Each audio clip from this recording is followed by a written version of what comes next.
Hi hello, നമ്മൾ ഇന്ന് ഈ വീഡിയോയിലൂടെ പഠിക്കുവാൻ പോകുന്നത് സ്റ്റേറ്റ് ടേബിൾസിനെ കുറിച്ചാണ്. കഴിഞ്ഞ വീഡിയോയിൽ നമ്മൾ സ്റ്റേറ്റ് ഗ്രാഫ് എന്ന കോൺസെപ്റ്റ് പരിചയപ്പെട്ടിരുന്നു. അതിൽ നമ്മൾ പറഞ്ഞത് ഒരു ഗ്രാഫിൽ കുറേ നോഡുകളും ലിങ്കുകളും ഉണ്ടാവും. ലിങ്കുകൾ യൂസ് ചെയ്താണ് നമ്മൾ ഒരു സ്റ്റേറ്റിൽ നിന്ന് മറ്റൊരു സ്റ്റേറ്റിലേക്ക് പോകുന്നത് എന്നുള്ള കാര്യം. അത് എക്സ്പ്ലെയിൻ ചെയ്യുവാനായി നമ്മൾ യൂസ് ചെയ്തിരുന്നൊരു എക്സാമ്പിളായിരുന്നു ഇസഡ് സി എന്ന ഒരു സ്ട്രിങ് റീഡ് ചെയ്യുന്ന പ്രോഗ്രാം. അതിൽ 5 സ്റ്റേറ്റുകളായിരുന്നു ഉണ്ടായിരുന്നത്. നൺ എന്ന് പറയുന്ന ഒരു ഇനിഷ്യൽ സ്റ്റേറ്റ്, ഇസഡ് എന്ന് പറയുന്ന ഒരു ഫസ്റ്റ് സ്റ്റേറ്റ്, ഇസഡ് സി എന്ന് പറയുന്ന സെക്കൻഡ് സ്റ്റേറ്റ്, ഇസഡ് എന്ന് പറയുന്ന third state and Z C എന്ന് പറയുന്ന ഫൈനൽ സ്റ്റേറ്റ്. നമ്മളന്ന് കണ്ടിരുന്നു എങ്ങനെയാണ് ഓരോ സ്റ്റേറ്റിൽ നിന്നും ഓരോ വാലിഡ് ഇൻപുട്ട് കൊടുക്കുമ്പോൾ അടുത്ത സ്റ്റേറ്റിലേക്ക് പോകുന്നത് എന്നും, അതേസമയം ഇൻവാലിഡായ അല്ലെങ്കിൽ തെറ്റായ ഒരു ഇൻപുട്ട് കൊടുക്കുമ്പോൾ എങ്ങനെയാണ് ആ ഒരു സീക്വൻസ് ബ്രേക്ക് ചെയ്ത് നമ്മൾ പ്രീവിയസ് സ്റ്റേജുകളിലേക്ക് പോകുന്നത് എന്നും ജസ്റ്റ് ഒന്നുകൂടെ ആവർത്തിക്കുന്നു. ഇവിടെ നൺ എന്ന് പറയുന്ന ഒരു ഇനിഷ്യൽ സ്റ്റേജ് ഉണ്ട്. അവിടെ നിന്ന് ഇസഡ് സി എന്ന സ്ട്രിങ് റീഡ് ചെയ്യുവാനായി ആദ്യം ഇസഡ് എന്ന ക്യാരക്ടറാണ് നമ്മൾ റീഡ് ചെയ്യേണ്ടത്. നൺ എന്ന സ്റ്റേറ്റിൽ നിന്ന് ഇസഡ് എന്ന ക്യാരക്ടർ റീഡ് ചെയ്താൽ നമ്മൾ എത്തിപ്പെടുന്നത് ഇസഡ് എന്ന ഈ സ്റ്റേറ്റിലേക്കാണ്. ഒരു പക്ഷേ നൺ എന്ന സ്റ്റേജിൽ നിൽക്കുമ്പോൾ ഇസഡ് എന്ന ക്യാരക്ടറിന് പകരം മറ്റെന്തെങ്കിലും ഒരു ക്യാരക്ടർ ആയിരുന്നു ഞാൻ റീഡ് ചെയ്തിരുന്നത് എങ്കിൽ, ഇസഡ് ഒഴികെ മറ്റേതെങ്കിലും ക്യാരക്ടറാണ് റീഡ് ചെയ്യുന്നതെങ്കിൽ ആ സ്റ്റേറ്റിൽ തന്നെ തുടരുക എന്നാണ് പറഞ്ഞിരുന്നത്. ഇനി ഫസ്റ്റ് സ്റ്റേജിൽ നിന്ന് വാലിഡ് ഇൻവാലിഡ് പോസിബിലിറ്റീസ് നമ്മൾ കാണിച്ചിരിക്കുന്നു. അതായത് വാലിഡ് ആണെങ്കിൽ ഇങ്ങോട്ട് പോവുക, ഇൻവാലിഡ് ആണെങ്കിൽ അവിടെ തന്നെ തുടരുക. ഓക്കെ, അതേപോലെ ഇസഡ് എന്ന സ്റ്റേറ്റിൽ എത്തിപ്പെട്ട ശേഷം അടുത്തതെന്ത്? ഇസഡ് വരെ എത്തിയാൽ അടുത്തത് ഞാൻ റീഡ് ചെയ്യേണ്ടത് സി ആണ്. അപ്പോൾ അടുത്തത് സി ആണ് റീഡ് ചെയ്യുന്നതെങ്കിൽ ഇവിടേക്ക് എത്തുക. കറക്റ്റ് ഇൻപുട്ടാണ് റീഡ് ചെയ്യുന്നതെങ്കിൽ നേരെ ഇവിടേക്ക് എത്തുക. ഒരു പക്ഷേ ഇസഡ് എന്ന സ്റ്റേറ്റിൽ എത്തിയ ശേഷം സിക്ക് പകരം ഞാൻ ഇസഡ് തന്നെയാണ് റീഡ് ചെയ്യുന്നതെങ്കിൽ അവിടെ തന്നെ തുടരുക. ഇനി സി റീഡ് ചെയ്താൽ ഇങ്ങോട്ട് പോകാൻ പറഞ്ഞു, ഇസഡ് റീഡ് ചെയ്താൽ ഇവിടെ തന്നെ തുടരാൻ പറഞ്ഞു. സിയുമല്ല ഇസഡുമല്ല മറ്റെന്തെങ്കിലുമാണ് റീഡ് ചെയ്തെങ്കിലോ തിരിച്ചു പഴയ സ്റ്റാർട്ടിംഗ് സ്റ്റേജിലേക്ക് പോവുക. അപ്പോൾ ഇങ്ങനെ ഓരോ സ്റ്റേറ്റിൽ നിന്നും ശരിയായ ഇൻപുട്ട് കൊടുത്താൽ എങ്ങോട്ട് പോകണമെന്നും, അതേസമയം തെറ്റായ ഇൻപുട്ടുകളാണ് നമ്മൾ കൊടുക്കുന്നതെങ്കിൽ പകരം മറ്റേത് സ്റ്റേറ്റിലേക്കാണ് പോകേണ്ടതെന്നും വ്യക്തമായി പറയുന്ന ഒരു ഗ്രാഫാണ് സ്റ്റേറ്റ് ഗ്രാഫ് എന്ന് പറയുന്നത്. അപ്പോൾ ഇത്തരത്തിലെ ഒരു സ്റ്റേറ്റ് ഗ്രാഫിനെ കുറച്ചുകൂടി വ്യക്തമായി മനസ്സിലാക്കുവാനായി നമ്മൾ ഒരു ടേബിൾ യൂസ് ചെയ്യും. ആ ടേബിളിൻ്റെ പേരാണ് സ്റ്റേറ്റ് ടേബിൾ. നമുക്ക് നോക്കാം എങ്ങനെയാണ് ഈ ടേബിൾ വർക്ക് ചെയ്യുന്നതെന്ന്. ഇതാണ് സ്റ്റേറ്റ് ടേബിൾ. എങ്ങനെയാണ് ഈ ടേബിൾ എഴുതുന്നത് നമുക്കൊന്ന് നോക്കാം. താഴേക്ക്, അതായത് ഫസ്റ്റ് കോളത്തിൽ നമ്മൾ മാർക്ക് ചെയ്യുന്നത് സ്റ്റേറ്റുകളുടെ പേരാണ്. ഏത് സ്റ്റേറ്റിൻ്റെ പേര്? None, Z C, Z C. ഈ 5 എണ്ണമാണ് നമ്മളുടെ സ്റ്റേറ്റുകൾ. ഈ സ്റ്റേറ്റുകളാണ് നമ്മൾ ഫസ്റ്റ് കോളത്തിൽ എഴുതിയിരിക്കുന്നത്. നോക്കിക്കേ, അത് തന്നെയല്ലേ? None, Z C Z and Z C. അപ്പോൾ എത്ര സ്റ്റേറ്റുകളാണോ നമ്മുടെ ഗ്രാഫിലുള്ളത് ആ എല്ലാ സ്റ്റേറ്റുകളെയും നമ്മൾ ആദ്യത്തെ കോളത്തിൽ റെപ്രസെൻ്റ് ചെയ്യും. അപ്പോൾ ഇതെന്താണ്? ഇത് നമ്മുടെ ഇൻപുട്ടുകളാണ്. ഇൻപുട്ടുകളെന്ന് പറയുമ്പോൾ നമുക്ക് ഗ്രാഫ് ഒന്ന് നോക്കാം. ഗ്രാഫിൽ എത്ര ടൈപ്പ് ഓഫ് ഇൻപുട്ട്സ് നമ്മൾ കൊടുക്കുന്നുണ്ട്? ഒന്നുകിൽ എനിക്ക് ഇസഡ് എന്ന ക്യാരക്ടർ റീഡ് ചെയ്യാം, അത് നമ്മുടെ ഒരു ഇൻപുട്ടാണ്. അല്ലെങ്കിൽ സി എന്ന് പറയുന്നൊരു ക്യാരക്ടർ റീഡ് ചെയ്യാം, അതും ഒരു ഇൻപുട്ടാണ്. നോക്കിക്കേ, എനിക്ക് റീഡ് ചെയ്യേണ്ട സ്ട്രിങ് ഇസഡ് സി ആണ്. ഈ സ്ട്രിങ്ങിൽ 2 ക്യാരക്ടേഴ്സേ ഉള്ളൂ, ഒന്ന് ഇസഡും ഒന്ന് സിയും. അപ്പോൾ നമുക്ക് എത്ര ഇൻപുട്ടുണ്ട്? ഇസഡ് ഒരു ഇൻപുട്ടാണ്, സി ഒരു ഇൻപുട്ടാണ്. ഇത് രണ്ടും അല്ലാതെ മറ്റ് എന്ത് എൻ്റർ ചെയ്താലും അതിനെ ഞാൻ ക്യാപിറ്റൽ എ എന്നാണ് വിളിച്ചത്. എനി അതർ ക്യാരക്ടർ എന്ന് റെപ്രസെൻ്റ് ചെയ്യാനാണ് ക്യാപിറ്റൽ എ ഉപയോഗിച്ചത്. അപ്പോൾ 3 ഇൻപുട്ടുകളാണ്. ഇസഡ് എന്നൊരു ഇൻപുട്ട്, സി എന്നൊരു ഇൻപുട്ട്, പിന്നെ ഇത് രണ്ടുമല്ലാതെ മറ്റേത് ക്യാരക്ടർ റീഡ് ചെയ്താലും അതിനെ റെപ്രസെൻ്റ് ചെയ്യാൻ എ എന്ന് പറയുന്നൊരു ഇൻപുട്ട്. അപ്പോൾ ഈ 3 ഇൻപുട്ടുകളാണ് നമ്മൾ ഈ റോയിൽ റെപ്രസെൻ്റ് ചെയ്യുന്നത്. മനസ്സിലായോ? അപ്പോൾ കോളത്തിൽ സ്റ്റേറ്റിൻ്റെ പേരുകളും റോയിൽ ഇൻപുട്ടുകളുടെ പേരുമാണ് നമ്മൾ എഴുതുന്നത്, ഇസഡും സിയും എയും. ഇനി എങ്ങനെയാണ് ഈ വാല്യൂസ് എഴുതുന്നത് എന്ന് നോക്കുക. ഈ വാല്യൂ ഇൻഡിക്കേറ്റ് ചെയ്യുന്നത് നൺ എന്ന സ്റ്റേറ്റിൽ നിൽക്കുമ്പോൾ ഇസഡ് എന്ന ഇൻപുട്ട് കിട്ടിയാൽ എന്ത് ചെയ്യണം, അതായത് ഞാൻ എങ്ങോട്ട് പോകണം എന്നുള്ളതാണ് ഇവിടെ പറയുന്നത്. നൺ എന്ന സ്റ്റേറ്റിൽ നിൽക്കുമ്പോൾ ഇസഡ് എന്ന ഇൻപുട്ട് കിട്ടിയാൽ ഞാൻ ഇസഡ് എന്ന സ്റ്റേറ്റിൽ പോകണം. ഒന്നുകൂടെ പറയുന്നു, നൺ എന്ന സ്റ്റേറ്റിൽ നിന്ന് ഇസഡ് എന്ന ഇൻപുട്ട് കിട്ടിയാൽ ഇസഡ് എന്ന സ്റ്റേറ്റിലാണ് പോകേണ്ടത്. അപ്പോൾ നമ്മളിവിടെ എന്തെഴുതണം? നൺ എന്ന സ്റ്റേറ്റിൽ നിൽക്കുമ്പോൾ ഇസഡ് എന്ന ഇൻപുട്ട് കിട്ടിയാൽ ഇസഡ് എന്ന സ്റ്റേറ്റിൽ പോവുക. അപ്പോൾ ഇവിടെ നമ്മൾ എഴുതേണ്ടത് ഓരോ സ്റ്റേറ്റുകളിലും ഓരോ ഇൻപുട്ടുകൾ കിട്ടുമ്പോൾ ഞാൻ എങ്ങോട്ടാണ് പോകേണ്ടത്, ഏത് സ്റ്റേറ്റിലേക്കാണ് പോകേണ്ടത്, അതാണ് ഇവിടെ റെപ്രസെൻ്റ് ചെയ്യേണ്ടത്. മനസ്സിലായോ? അപ്പോൾ ഇവിടെ എന്തായിരിക്കും എഴുതേണ്ടത്? നൺ എന്ന സ്റ്റേറ്റിൽ സി എന്ന ഇൻപുട്ട് കൊടുത്താൽ, നൺ എന്ന സ്റ്റേറ്റിൽ ഇസഡ് കൊടുത്താൽ തൊട്ടടുത്ത സ്റ്റേജായ ഇസഡിലേക്ക് പോവുക. ഇനി അതല്ല, നൺ എന്ന സ്റ്റേറ്റിൽ സി ആണ് കൊടുക്കുന്നതെങ്കിൽ അവിടെ തന്നെ തുടരണം. അപ്പോൾ ഞാൻ എഴുതി നൺ എന്ന് എഴുതി. എന്ന് വെച്ചാൽ നൺ എന്ന സ്റ്റേറ്റിൽ സി എന്ന ഇൻപുട്ട് കൊടുത്താൽ നൺ എന്ന സ്റ്റേറ്റിൽ തന്നെ തുടരുക. അതേപോലെ നൺ എന്ന സ്റ്റേറ്റിൽ എ എന്ന ഇൻപുട്ട്, എ മീൻസ് ഇസഡും സിയും അല്ലാതെ മറ്റെന്തെങ്കിലുമാണ് കൊടുക്കുന്നതെങ്കിൽ എന്ത് ചെയ്യണം? നൺ എന്ന സ്റ്റേറ്റിൽ മറ്റേതെങ്കിലും ക്യാരക്ടർ എൻ്റർ ചെയ്താലും അവിടെ തന്നെ തുടരുക. അങ്ങനെ ഓരോ സ്റ്റേറ്റുകളിലും ഓരോ ഇൻപുട്ടുകൾ കൊടുക്കുമ്പോൾ ഞാൻ ഏത് സ്റ്റേറ്റിലേക്കാണ് പോകേണ്ടത് എന്നുള്ളതാണ് ഇവിടെ നമ്മൾ ഫില്ല് ചെയ്യുന്നത്. റാൻഡമായ ഒരു എക്സാമ്പിൾ കൂടി എടുക്കാം. അടുത്ത ഇസഡ് എന്ന സ്റ്റേറ്റ് ആണ്. അപ്പോൾ ഈ റോ ഇൻഡിക്കേറ്റ് ചെയ്യുന്നത് ഇസഡ് സ്റ്റേറ്റിൻ്റെ ഇൻപുട്ടുകളെ കുറിച്ചാണ്. അപ്പോൾ ഇസഡ് എന്ന സ്റ്റേറ്റിൽ ഇസഡ് എന്ന ഇൻപുട്ട് തന്നെ കിട്ടിയാൽ അവിടെ തന്നെ തുടരുക. ഇനിയല്ല, ഇസഡ് എന്ന സ്റ്റേറ്റിൽ സി എന്ന ഇൻപുട്ടാണ് കിട്ടുന്നതെങ്കിൽ തൊട്ടടുത്ത സ്റ്റേജിലേക്ക് പോവുക.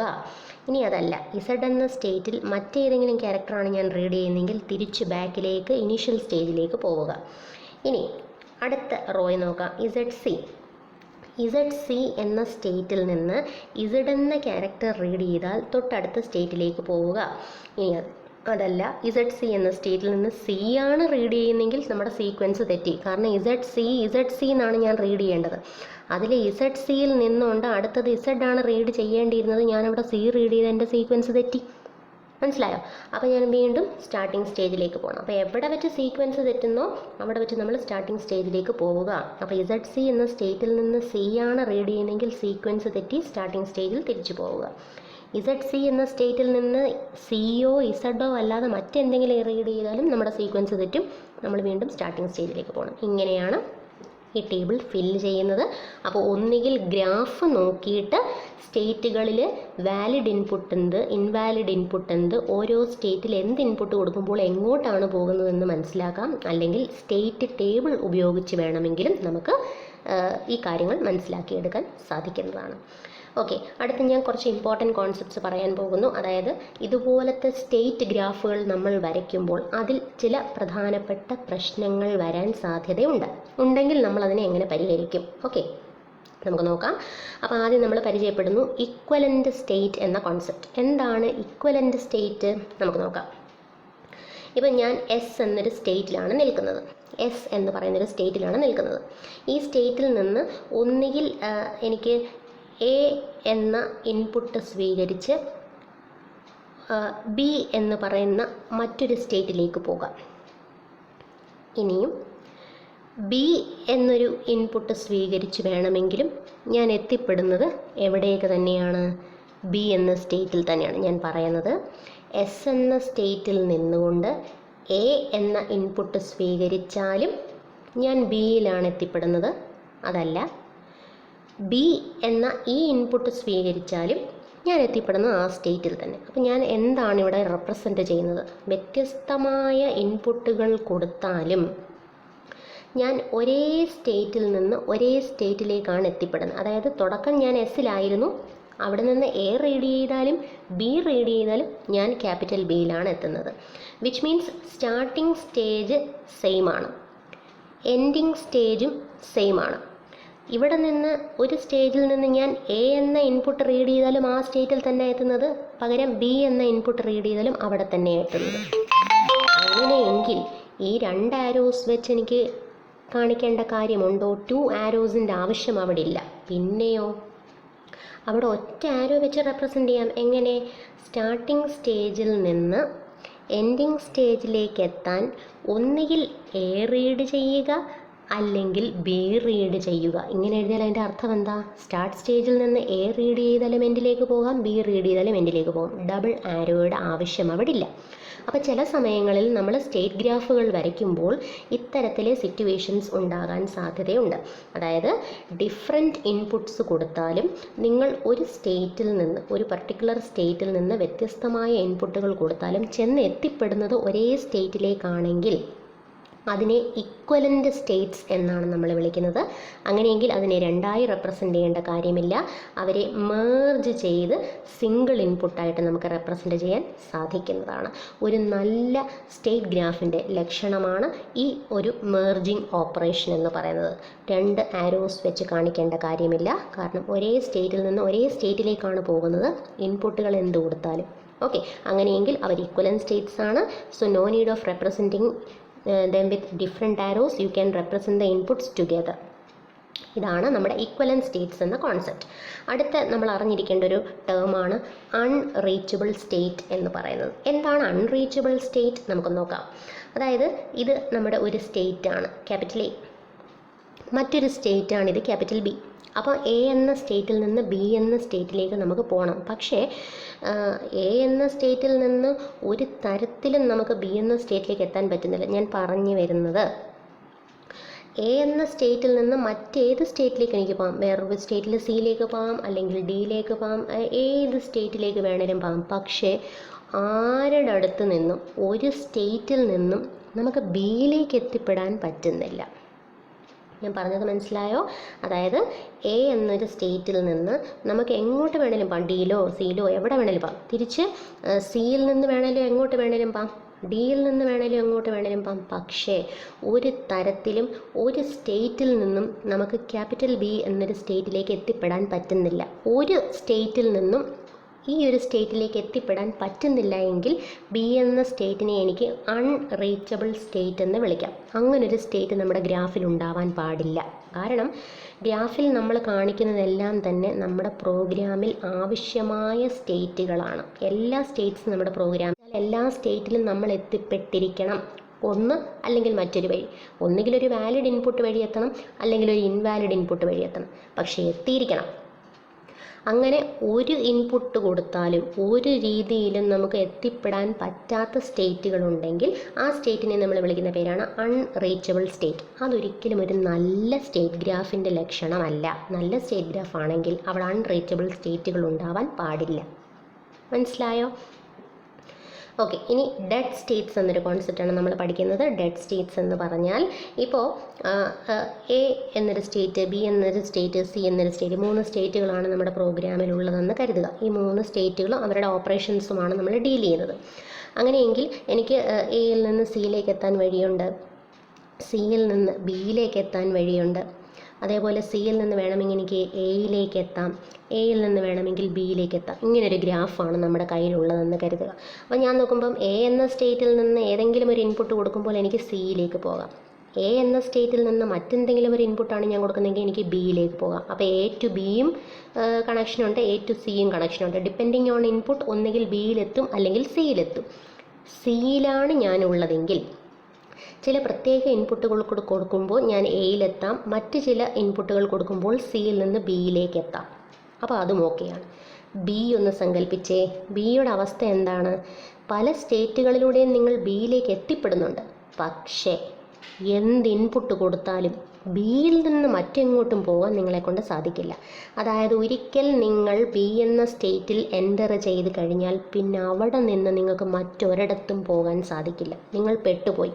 ഒരു ഹാങ് സ്റ്റേറ്റിലേക്ക് നിങ്ങൾ എത്തിപ്പെടുകയാണ്.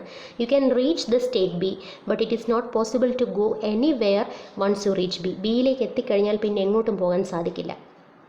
ഇങ്ങനൊരവസ്ഥയെ നമ്മൾ ഡെഡ് സ്റ്റേറ്റ് എന്നാണ് കാണിക്കുന്നത്. ഇതും നല്ലൊരു സ്റ്റേറ്റ് ഗ്രാഫിൽ ഉണ്ടാകാൻ പാടില്ല. അപ്പം നല്ല സ്റ്റേറ്റ് ഗ്രാഫിൽ ഇക്വലൻ്റ് സ്റ്റേറ്റുകളെ മെർജ് ചെയ്യേണ്ടതായിട്ടുണ്ട്. അതേപോലെ അൺറീച്ചബിൾ സ്റ്റേറ്റുകളും ഡെഡ് സ്റ്റേറ്റുകളും ഉണ്ടെങ്കിൽ അവരെ എലിമിനേറ്റ് ചെയ്യേണ്ടതായിട്ടുണ്ട്. അപ്പോൾ ഇത്തരം കാര്യങ്ങളൊക്കെ ശ്രദ്ധിച്ചാൽ നമുക്ക് നല്ലൊരു സ്റ്റേറ്റ് ഗ്രാഫ് ക്രിയേറ്റ് ചെയ്യാൻ സാധിക്കും.